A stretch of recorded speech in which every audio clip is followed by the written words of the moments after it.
आठ फिरंगी नौ गोरे लड़े जाट के दो छोरे।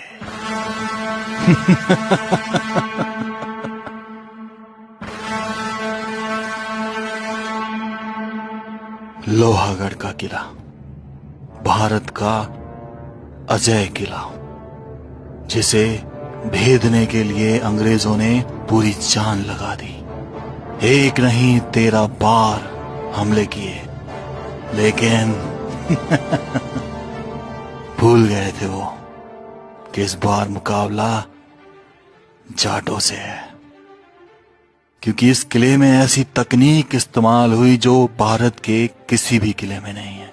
क्या थी वो तकनीक जिसे अंग्रेज भेद नहीं पाए? तो जानते हैं आज इस किले के राज को।